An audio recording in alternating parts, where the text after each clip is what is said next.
Welcome to the Expanding Consciousness podcast with your hosts, Michael Wally and Nicholas Haag. In this podcast, we explore ways to sharpen our awareness, make life more enjoyable, be a little kinder, become more authentic, less reactive, more present, and ultimately expand our consciousness. We're happy to have you along for the ride, and if you do enjoy these conversations, please leave a review or a comment, as this goes a long way for us. Enough of the promotional talk and enjoy this episode.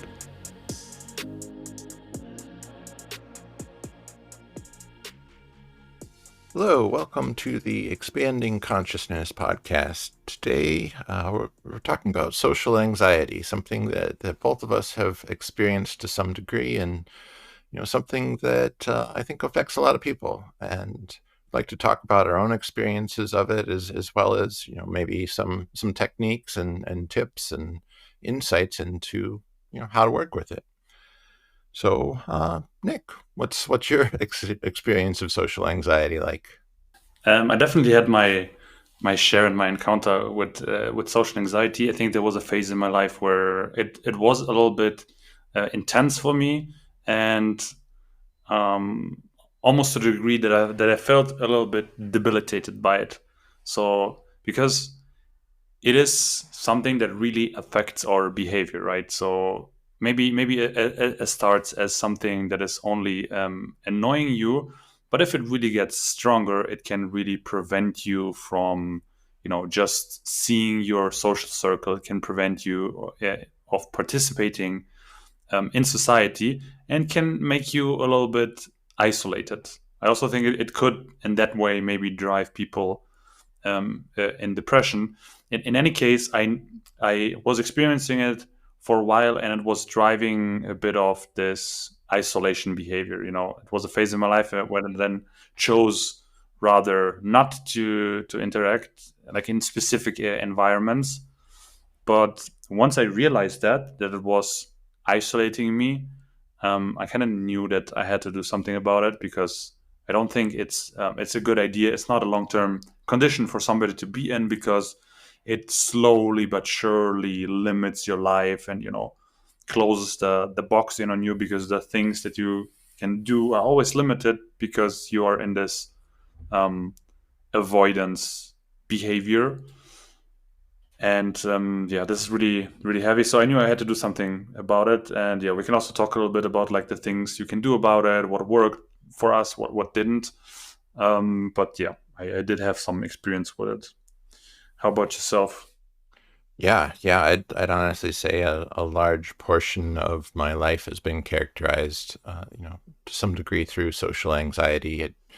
Previously, I've considered myself like a very shy person, and an aspect of that is probably around experiencing a lot of anxiety in groups of people, especially in my early years in school, and just having difficulty socializing, feeling a little bit ostracized or like I didn't fit in. And then one of the main ways that it would show up is like you were saying, avoidance behavior. For me, that looked like anytime someone invited me out to do something, there was about a 50-50 chance I would kind of flake out and not join them. Just my mind would latch on to just about any excuse. And it's like, oh, it's so much more comfortable. I'm so much more comfortable if I just stay home and play some video games or something, that entertains me, that passes the time. So I don't need to go out. I don't need to subject myself to situations where I might feel embarrassment or I might feel humiliation. I won't necessarily feel, I won't feel good about myself in those situations. And it becomes like a rather pernicious problem. I think when it really came to a head to me, when I really wanted to start to address it, was like in college. Like I wanted to have fun. I wanted to go out, with people, and I wanted to go out drinking. I wanted to explore life a lot more. And up until that point, I'd been pretty reclusive, I guess you could say. So yeah, I've definitely dealt with it a decent amount, and it's something that I have sort of a constant awareness of, and it's something that I work on a lot and really use a lot of kind of willpower to to address it, just to put myself into situations that are uncomfortable, and as we talk about relax and release and so many other techniques. But yeah, I guess before we even get into techniques, is there anything else you want to say about it? Any other ways that you see it showing up in people? I think it makes sense to analyze it a little bit, to really try to maybe define it first, and try to understand what is it actually. Because I'm not sure if people who have social anxiety maybe don't even want to think about it that much. We also kind of, it's an uncomfortable topic because it's uncomfortable in itself, and you don't spend, I guess, a lot of thought into it to understand what it's really about. But I think understanding what is happening with social anxiety is kind of key to going in a direction where you can get rid of it to some degree. So, and it is not that easy to understand because, I mean, it's kind of entangled with anxiety, and anxiety seems to be this almost mental health buzzword, or this mental illness that people self-diagnose with, as if it's some kind of illness, and people label themselves as I have anxiety, and then there's like anxiety medication, as if anxiety is something that would need to be medicated. Um, I guess there is so there's a reason why there's anxiolytics, and they are useful for people with like true phobias that have like nervous systems that get completely out of whack. In which case, you probably need to medicate in order to manage in some situations. But in general, anxiety is just a function of the body, or a state the nervous system can get in order to communicate to us that there's some kind of threat and we need to behave a certain way. So, in that sense, I would start by saying that anxiety is also not a emotion. I also hear people often talk about it as an emotion. I guess it relates to our emotions. It relates strongly to fear, but I would say that anxiety itself is not an emotion. It's rather kind of a state the nervous system is in, and it's the state which brings this rapid mind activity where we always think about the future, and our mind kind of jumps between like the present moment and the future, and we always try to understand, okay, is there a threat coming my way, and like what is the threat, um, how do I behave right now, do I need to change my behavior? And it basically brings the nervous system into an aroused state, and this triggers certain safety behaviors. And those safety behaviors is, uh, at least for like in my personal experience, this is what I was experiencing as social anxiety. So the actual experience of social anxiety for me was that, in a situation, even though it was like in a regular social setting where it was not appropriate for me to have these safety behaviors, I nevertheless had some like physical reactions, like excessive like redness of the skin, like blushing. I would sweat for no reason, and I would be very busy with monitoring my own appearance. So Mm-hmm. I would think a lot about like, am I looking okay at the moment? Am I looking stupid right now? Am I saying something stupid? Like, what should I say next?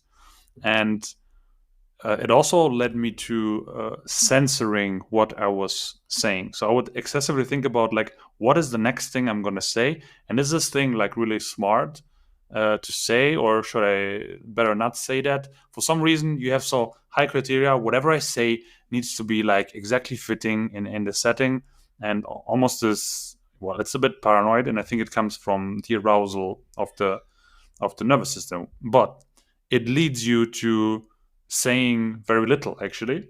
So you basically become quiet, and people perceive that as, oh, okay, this person is not really engaged in this conversation, like this person must not be interested, while actually the opposite is happening, right? Like in your head you're like excessively busy with thinking about this conversation and whatnot, like all of this nonsense happening in your head, but you come across as you don't want to be here, or you don't want to be part of this conversation, which obviously makes the social situation worse, right? It's almost like this self fulfilling prophecy, right?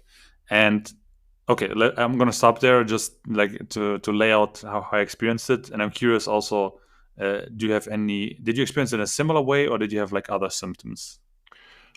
Yeah, so definitely like sweating, nervousness, kind of sweating in my hands.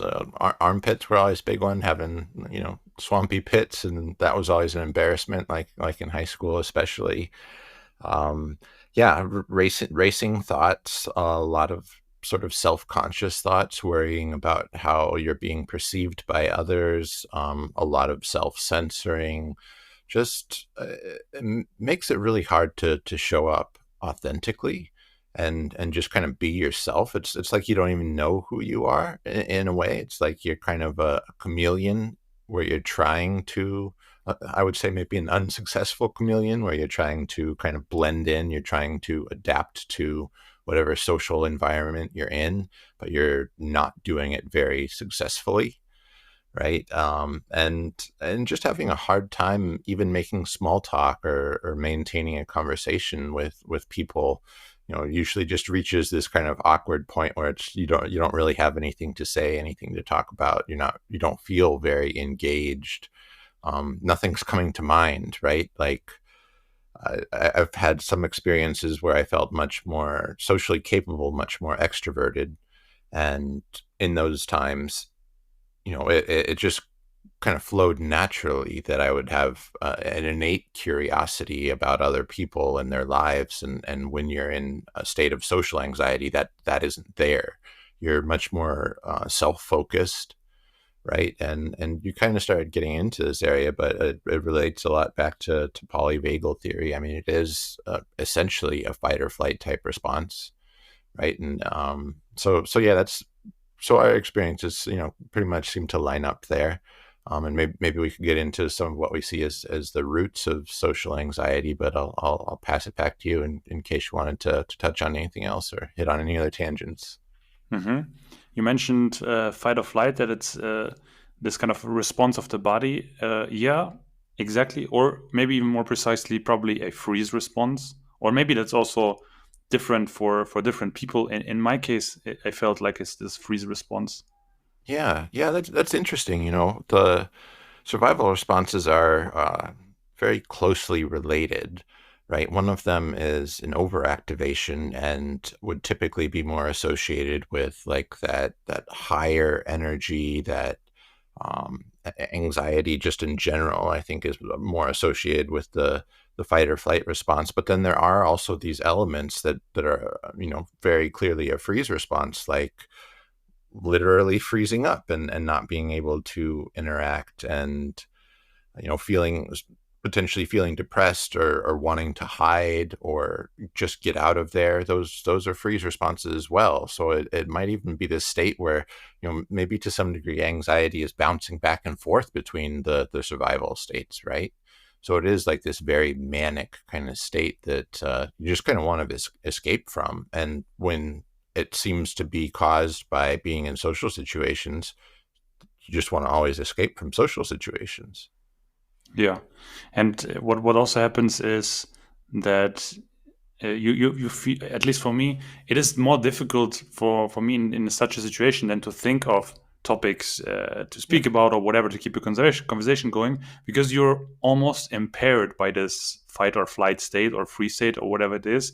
And actually what the body does in the situation is, reduce your cognitive capacity and focus on like physical arousal and like things that can get you moving and out of the situation. So it's like a really bad starting position for you um, to be in the setting. And probably for the beginning, if you experience strong social anxiety, it's not even a bad idea to withdraw from these situations.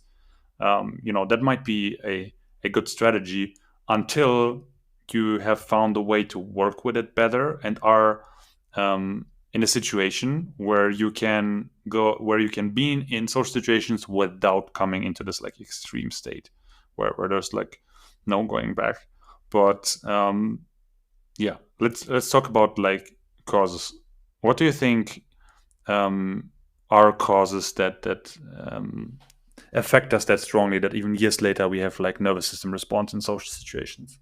Yeah, yeah. I think really what it comes down to is being is essentially like overwhelmed or overstimulated in certain situations. So for me, I think it was probably a number of instances or a number of cases when I felt really embarrassed. Maybe I was in some situation, somebody made fun of me in front of other people, and a number of people laughed at me, or I felt rejected, I felt ostracized, I felt humiliated, and this was something that maybe happened, a number of times or something, right, in early childhood. And then you kind of start to develop like a fear, and we develop kind of coping mechanisms, ways to try to avoid situations that might cause that to happen again, right? And so I see a lot of it as sort of a repulsion from some of these really uncomfortable emotions like embarrassment or humiliation. And at like a very deep biological level, it makes sense that we're repelled from those types of emotions because they indicate that we're not fitting in with the tribe. They're kind of trying to force us to reevaluate, and they're also, really trying to, in a way, trying to help us ensure our survival, right? Because certainly, in our evolution, it's been very important to be able to fit in and be able to socialize, right? And so if we're uh, failing to do that, then we're going to be receiving kind of safety signals that are telling us, that the situation isn't safe. You're not fitting in. You need to do something else. And I think it kind of gets compounded in the fact that we don't often learn how to process or cope with those emotions. And then there's this kind of like the cycle kind of reinforces itself, right? We start experiencing anxiety, social anxiety, embarrassment, and then we're reacting to that feeling, which is feeding back into the cycle, feeding back into the survival cycle, because now not only is the social situation not safe, but the feeling that I'm feeling because of the situation isn't safe. And so your body's reaction to the situation becomes a problem in and of itself, and that signals back to the body, you're not safe now, you're not safe now. And so it is really just a difficult problem to deal with, to extricate yourself from. It's really really uncomfortable, and I think there's a lot of guilt, a lot of shame around it, especially when you compare yourself to others. You see other people, successfully navigating social situations, enjoying themselves, laughing, and you can't seem to do that. And that is not a fun place to be in. Yeah, very good distinction that you made there. Uh, because we need to understand that social anxiety basically is not only one problem, it's multiple problems, right? So what you mentioned there is kind of you develop a fear of fear. So we know how we're going to react in a certain situation, and now we're even afraid of that situation because we know it's going to be uncomfortable. So that's like a second layer of fear we need to deal with, and this is actually going to like drive our avoidance behavior. um I also think that this is not a problem which can be really reframed. I know that so social anxiety is kind of like a social phobia, and usually the trick for phobias would be exposure therapy. So right, if you have fear of, I don't know, spiders, you would have a slow exposure to, I guess, smaller than bigger spiders until it becomes sort of normal and your body gets used to it. However, as far as I know, with social anxiety or social phobias, exposure therapy is not necessarily that successful because um, what we kind of described already is that social anxiety has quite of an overlap with either PTSD or CPTSD, in the sense that the the cause is um, a unresolved problem or a situation that has been emotionally challenging, could not have been processed by the nervous system, and is now stuck in this state where it is not resolved. Um, and you already described well that it's the thing that is not processed is probably emotions, right? So you said like embarrassment, um, probably getting bullied, like public embarrassment. um, maybe there's also a theory that it can come from parental modeling, in the sense that I guess if you have like overprotective parents that never let you interact with other kids, and that guard you and keep you just at home, and then later on maybe you just start socializing when you go to school. You haven't been kindergarten before and you have it more difficult. But I think that this is actually maybe a different category, because this would be just an underdeveloped social skill, and this is something which I think is much easier to work with, because you would just go the path of like learning social skills and you could improve over time. But if you have like a problem with your nervous system, then this is something to be looked at. But the good thing is, at least, even though it's a difficult problem, like social anxiety is a difficult problem, a problem with your nervous system, the good thing is that it can be resolved. Like we know that. We know that also from CPTSD and PTSD. This is something. This is almost like trauma work, although not entirely, but like emotional work, let's say. And so we know that we need to work with the emotions. We need to find a way to process the emotions now afterwards. And this is probably some work that we need to do, not in the social situation itself, but some work that we need to do, in isolation. So probably some work you need to do with yourself to find out how to process this intense feeling of either fear, embarrassment, or whatever it is that happened that led your nervous system to come in this state in the first place. So where would you start? Like, how do you start to work with that?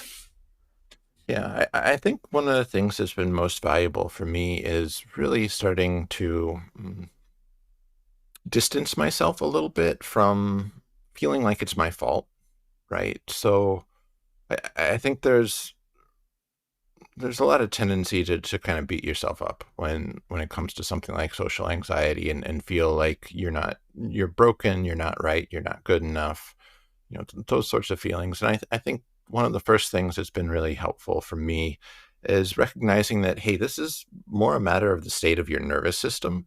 This isn't like something that you're doing. Obviously, it's not something that you would choose if you had, if you had the agency, if you had the ability to decide, well, I'm going to experience social anxiety. Of course, you wouldn't do that, right? So I think the first thing is to kind of realize it's not your fault, right? And to realize that it's, look, your nervous system is creating this state, and so one of the approaches that we can take is to start to work with the nervous system to shift that state. And I agree. I think, initially it makes more sense, not to dive right in, not to do the exposure therapy. I think exposure therapy, maybe one of the reasons it might not always be so successful, is it's a bit of a heavy-handed approach, and there needs to be a lot more resourcing initially, right? And by resourcing, I mean like developing, whether it be like breath work or grounding techniques, developing skills in those techniques so that you can effectively ground yourself, so that you can effectively start to regulate your nervous system. And then those situations will actually gradually become easier to insert yourself into. And at that point, I think it makes sense to, do something more along the lines of exposure therapy. But for me, the first step is really starting to change your framing of the situation. Just be like, okay, my nervous system is out of whack, and that prevents me from being able to successfully show up in these situations. It's not something I'm doing. It's not something I should feel guilty or feel bad about. A lot of people experience this. Let's go from there. Let's examine the state of the nervous system. Let's learn to recognize that and see what we can do to shift that. Is a good place to start, I think. Yeah, good point. Also, good news for people experiencing anxiety. You will not have to jump head in first to some extreme exposure, which is going to be too much for you. The better approach is taking it step by step. So I think that's also important to know up front. Another, I think, important message to understand is that to know that some degree of anxiety is actually normal. So in the beginning of my journey, when I had like strong social anxiety, I thought there's something wrong with me and I need to get rid of this. And my idea was that when I'm finished with whatever this process of getting rid of this is, I'm gonna not experience any anxiety in social situations.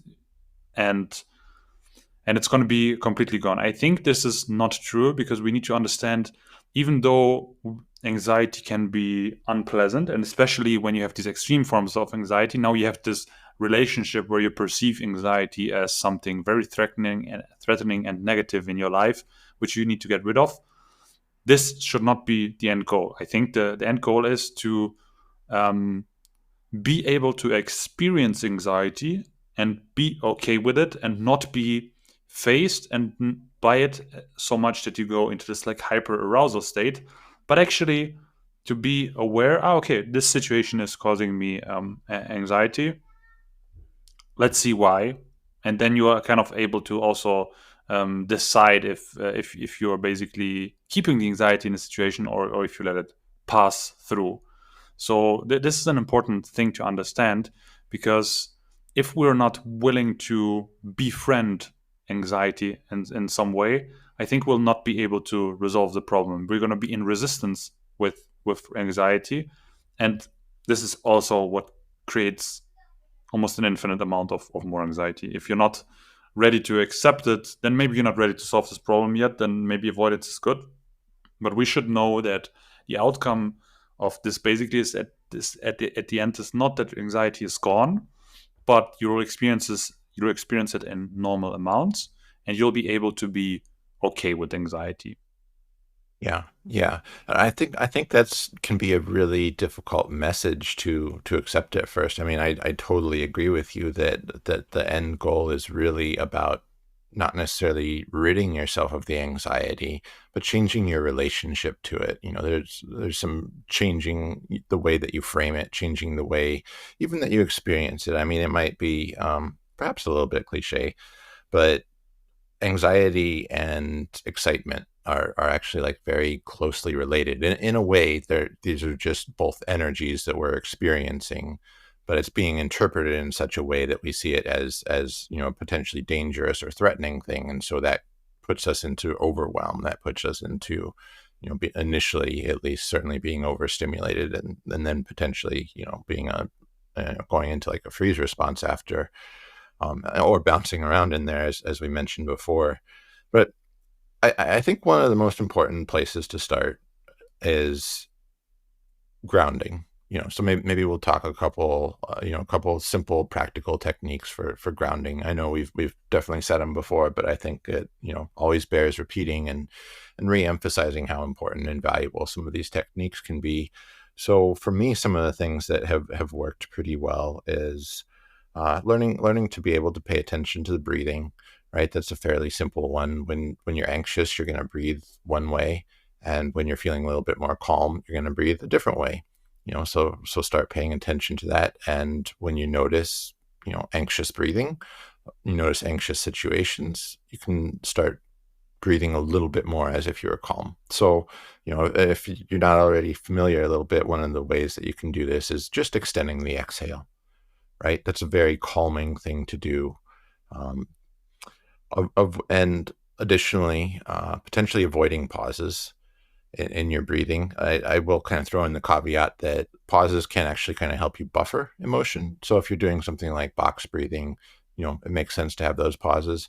But if you're looking to really do more processing, then getting rid of the pauses. Right. Other things that are really, really helpful for anxiety is feeling into the body, developing greater interoception, which basically just means our awareness of what's happening within us. You know, is there tension anywhere? Is your jaw tight? Is your brow tight? Are your shoulders tight? You know, or stomach a lot of the time, especially with anxiety, or places in your chest. Is there tightness? Is there tension there? And, you know, can you just be with it? Are you okay with it? And then also, you know, can you relax it a little bit? You know, I like to emphasize on the exhale, allowing those shoulders to drop, allowing your jaw to just be a little bit looser, and just paying attention to these things over and over and over, and relaxing them over and over and over. One of the reasons that relaxation is so important is you're starting to interrupt that signal of danger to the nervous system. Right, you're starting to signal safety to the body. Right, when you're relaxing. Another real good one, just feeling into contact points. So that's anywhere that your body's contacting the environment, right? So just sensing, right now I'm sitting in a chair. What does that feel like? What does it feel like on my back? What does the feeling of support feel like?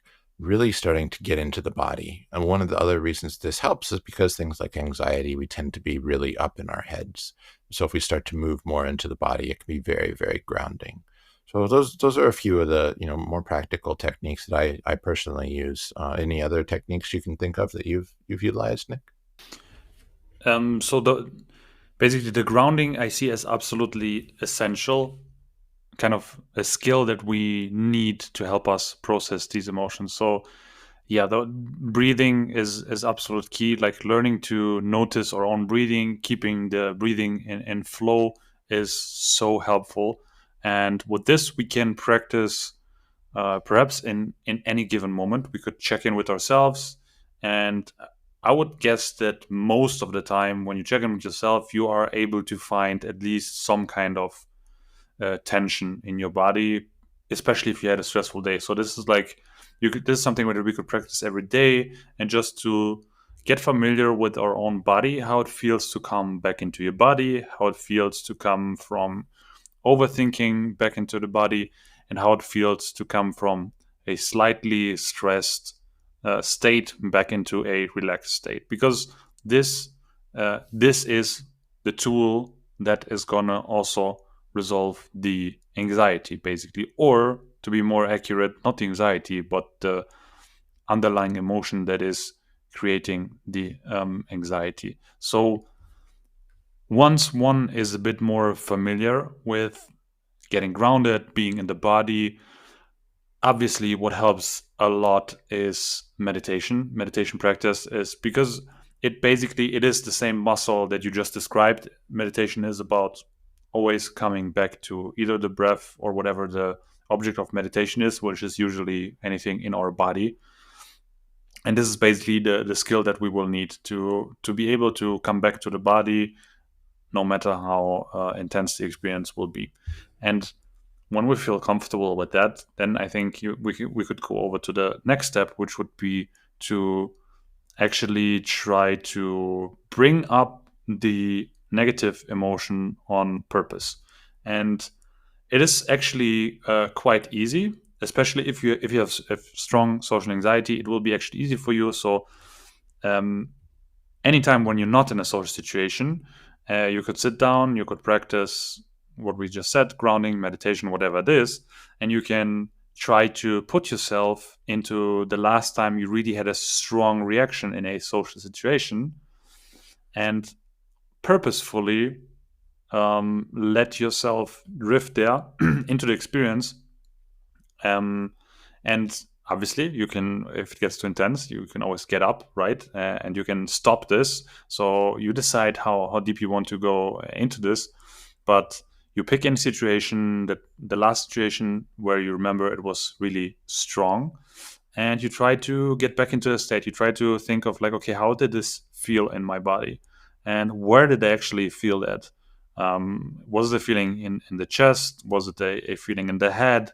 You start with these kind of things, and once you imagine this situation enough, you actually want to shift your focus on what is the underlying emotion here.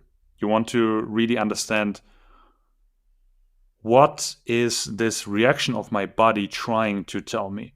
And you will you will see actually that it will be either an emotion of fear, or an emotion of shame, or an emotion of embarrassment, or any kind of combination of that. And you will know that you picked the right emotion when it basically becomes intense. So this is the thing. The thing that drove your nervous system out of whack is an emotion that feels very uncomfortable, right? But you have to understand that when you're practicing this, you're in a safe environment, and there's nothing that can happen to you really. But you still want to start to look at this emotion in a way that is not too much for you, that you don't get anxiety within the moment. And then you can basically start this processing of this emotion. You can let this emotion be in your body for a while, because at the end of the day, this is all this emotion basically wants from us. It wants to be perceived, it wants attention, and it wants to be flowing in your body, and then it will leave you. However, this is a process we have interrupted, because whenever this occurred the first time, the shame or embarrassment of whatever it was too intense for us. It was too much for us to cope with. That time when you have been 5 years old and you got bullied, or you had like a very embarrassing situation, it was just too much for you. But it was too much for you when you were 5 years old. You're not 5 years old anymore, and you are able to just experience this. Although it is still obviously very unpleasant, it is just that.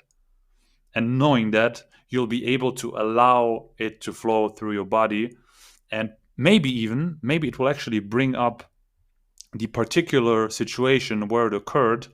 So it might even bring up some memories of whatever happened in childhood or whenever it happened, some images and so on. So that can also be uncomfortable. It can also be actually interesting if you didn't know what was the thing that caused you to get into the state. You will know then.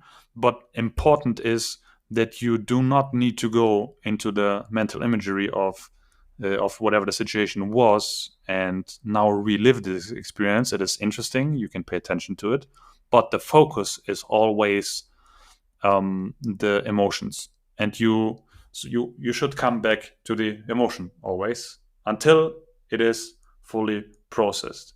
And it really does not take a long time. And I assure you, if you give your full attention to the emotion, it will process in your body. Perhaps it is also a thing that needs to be practiced a little bit. So it can be that you cannot solve this in one sitting. Perhaps you need some practice. You need a couple of sittings. But this, what I just described, this is the process which will relieve the underlying feeling. And when you relieve the underlying feeling, automatically a huge degree of the accompanying anxiety will start to subside. I think it will still be there, and then you need to first slowly expose yourself to situations for it to like fully subside. But I don't want to immediately like go there to stay with the relieving the emotion. Anything from your end, what you like to end for the processing? Yeah. Yeah. I think you put that all pretty well. And I think, maybe I just summarize it a little bit. So in a sense, what we're doing is, so this is getting into a little bit of like exposure type therapy. So first we're developing our resources, our skills for grounding, right? So that we can at least be in a semi-regulated state as we kind of confront these emotions. And then you're remembering a situation where you experienced this. So you're using your imagination. You can even then just imagine a situation. It doesn't even necessarily have to be something that happened. And you start getting in contact with the emotion, right? As you're going through getting in contact with the emotion, you want to do the best that you can to stay embodied, which essentially means continually having an awareness of your body, which is kind of feeling into it. What does this anxiety feel like to me? One of the reasons that this kind of, wound got there in the first place was we were feeling really overwhelmed, and then we moved into holding patterns. So, for example, something that was very real, very visceral for me was as a child, I did not want to cry in front of other people, but I was kind of an emotional kid. And there would be a lot of situations where I'd start to tear up, and my lower jaw, it would like start to kind of vibrate, or it would, I'd start to get a little bit choked up. Right. And so the technique that I learned or kind of developed as a child was to have like a really, really tense jaw, because I could hold it, right? I could physically, like with my muscles, I could push back against what was happening within me. And that eventually, became automatic. It went below the level of awareness. I no longer had to do it. It just happened. My jaw just became like incredibly tight all of the time, but I wasn't really aware of it. And this helped me cope with those situations, right? But as you were saying, now that you're an adult and you don't have to rely on those mechanisms, we're handicapped by them now, right? And so as I'm revisiting, these feelings of embarrassment or humiliation, whatever it might be, sadness, and I'm getting back into my body, I'm discovering my jaw is incredibly tight, right? Like this is one of the ways that I'm resisting that energy moving. And what we want to do is we want to allow it to move. And so we start to find those places where we've developed these holding patterns and we start to relax them, right? And as you were saying, you don't even necessarily have to get into like specific content or traumatic memories. This is really just about witnessing, the movement of the energy, which we could call an emotion in the body. Precisely. That's a really good um, thing to practice. What you could repeat is um, maybe the first time you sit and you try to experience these emotions, you find one spot. Like for example, maybe the first time you find the jaw, but it's very likely that you actually have more spots in your body where you hold this tension. So like you said, those were actually solutions to the problem that your body found back then, because it successfully got you through the situations without you crying or whatever it was that your body tried to Right. prevent. But yeah, now they are dysfunctional. Now we want to get rid of them, so now we need to pay attention to our body. And um, it is possible that you have that this tension is not only there in those specific situations, but that it also perhaps became this sort of baseline tension your body holds, in which case you're probably not aware of them. And some of this will come as a surprise to you, that as you practice this and as perhaps you release the first point in your body, the next time you sit down, you're going to find more. Maybe you notice that actually my shoulders are really tight, but like baseline tight, like they're always tight and they just never noticed. And all of these things affect your posture, they affect your mood, they affect actually your cognitive abilities. They have so much effect on you. And with this practice, you're going to slowly start to understand the ways that you are working specifically in the social situations, but also if your nervous system has been strongly impacted, perhaps also kind of on a baseline level. So you'll notice things like, and this is then also something where you can pay attention in a social situation, is for example how your body posture changes when you are in a situation that is threatening, because it will be an indicator to you that those are the particular points where your body holds tension. So, if you go into a social situation which is difficult for you, and then you notice, I don't know, your body rounding, or your neck getting tight, or perhaps like your shoulder lifting, and this is an indicator. Okay, this is probably something I should pay attention to, not in this particular moment. You can also, of course, but in isolation, and specifically try to feel into the tension and the emotion that is held within your shoulders then. And then repeat this like for all of the places that get tense for you in this situation. Okay, once we have gotten a good practice and we started to release some of this tension, first of all, you're gonna notice that you do feel lighter, because tension is always perceived as heaviness in our nervous system. And once you actually start releasing those emotions, you're going to feel so much lighter, so much flexible, both physically and mentally. So you're going to have like an immediate um, improvement in life quality. And this will enable you to go into the next social situations with a different amount of tense energy, right? So, and this is then, now we're reaching the point where we say, okay, now it actually makes sense for you to expose yourself again, perhaps not to very difficult situations, but start step by step to with situations where you feel, okay, I think this kind of a setting is cool for me now to try out, because now you already changed your nervous system. You come into the situation differently. You practice your awareness. You're more aware of your body. You're able to perceive where you have some tension in your body, and now you can come back into the situation, and perhaps now in the situation try to again do the same thing that we described earlier. Monitor your breathing.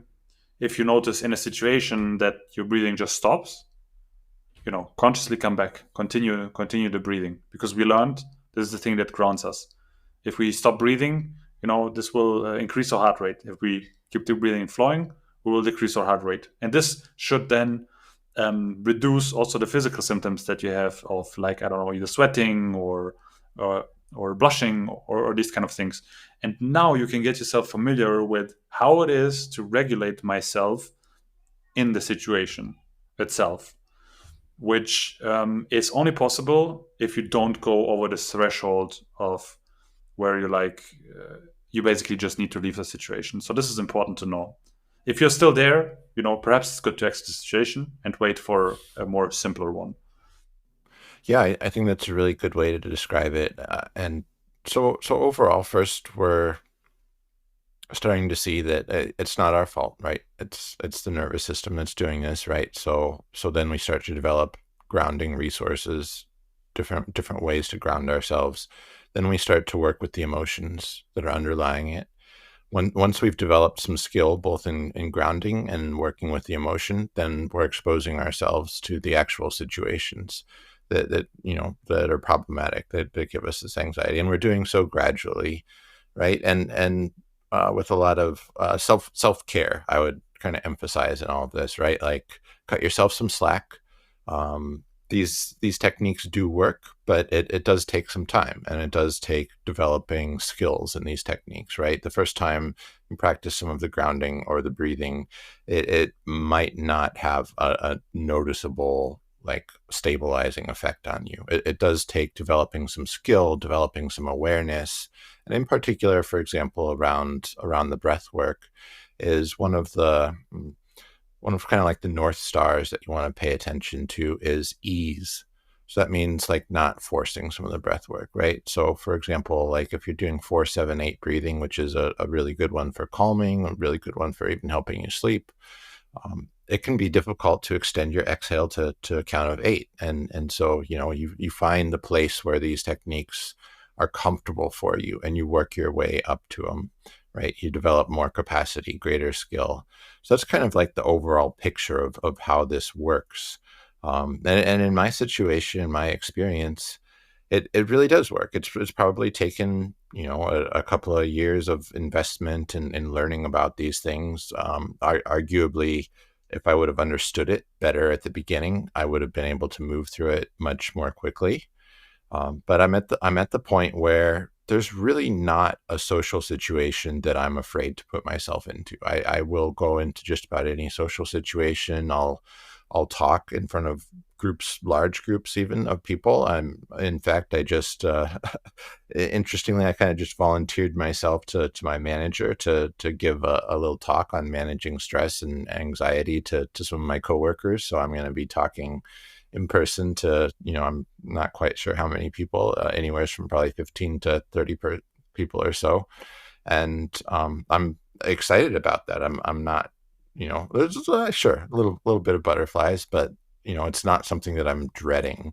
Whereas in the past, it would be something that I was absolutely dreading and would be looking for any way to get out of. I'm actually excited about it.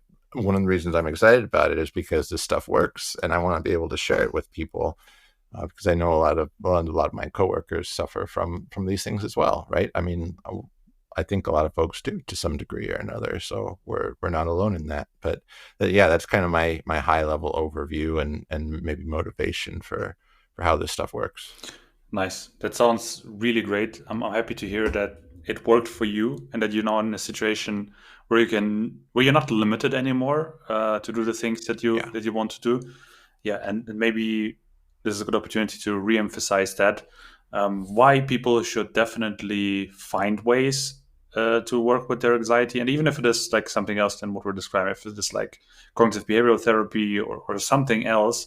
But I really encourage everybody with social anxiety to work on this, because I know how limiting it can feel, and it can be really depressing, because whenever you think about your future, you have all of these conditions that you need to meet for your life to feel comfortable for you. And it can be so limiting. And I think it can be the reason why people will not follow up on their dreams and passions because it might involve specific social situations that they're um, afraid of, and it's very sad. And the sort of the glimpse of hope and the motivation, I think, can be that you will have so much more possibility in your life. You will be able to do all the things that you want to do. I mean, at least this is not gonna stop it. And like you mentioned, there's still going to be some like anxiety, and we're gonna learn how to live with that.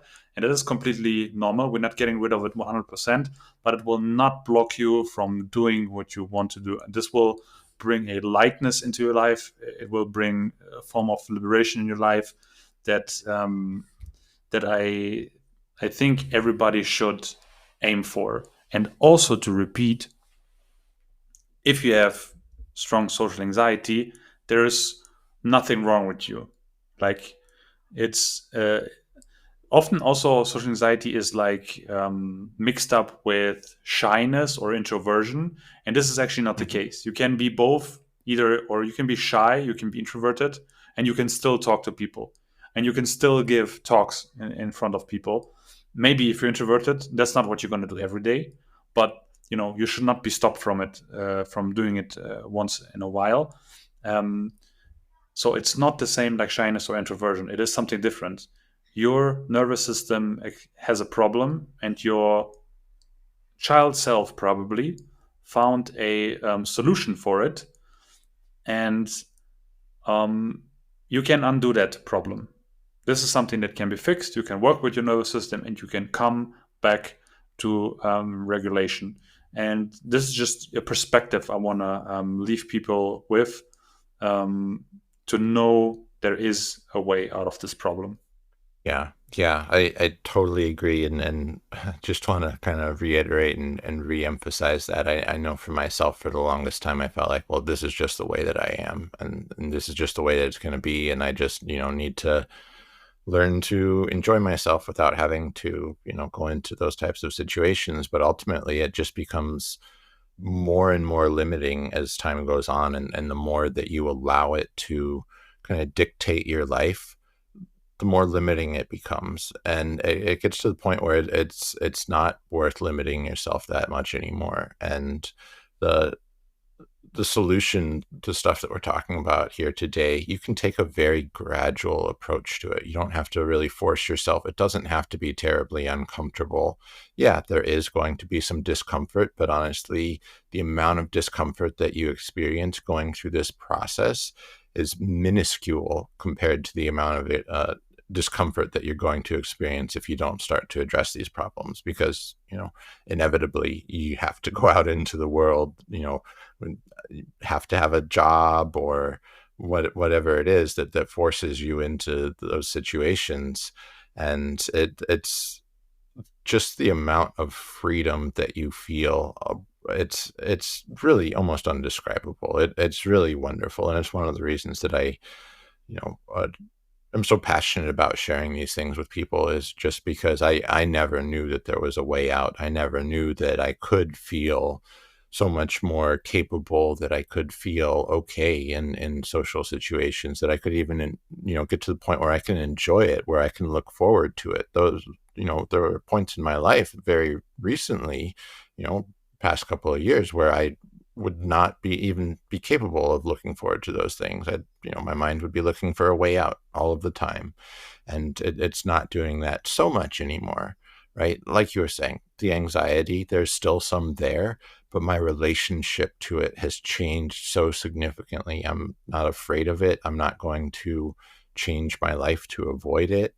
It's really night and day. And it's anyone who's out there that's suffering from social anxiety, totally empathize. We're not trying to trivialize what anyone is going through by any means, right? Like, this is it's difficult, but there is a way out, and it is well worth investing the effort. Yeah.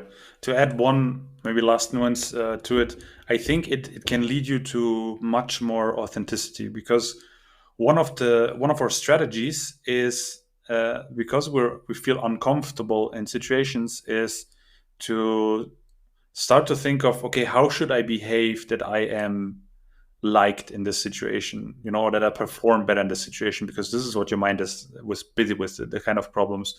And it leads you to actually mask you to some degree, or pretend, or to think about what do people expect from me so I can behave in that way. And all of those behaviors are unnecessary and lead you to also become an unauthentic version of yourself. And I think that is also somewhat painful. And once you start working with this problem, and once you start solving this problem, it actually opens the space up for you to become your authentic self, to feel again how that feels, how the reaction is from people to your authentic self, and honestly also to connect with people that like you for you, which is so much nicer Yeah. than connecting with people that like you for who you pretend you are, right? Yeah. So that is I feel like another important aspect here. And yeah, like yourself, I also hold this topic kind of close to heart, because it was a problem that was really affecting me.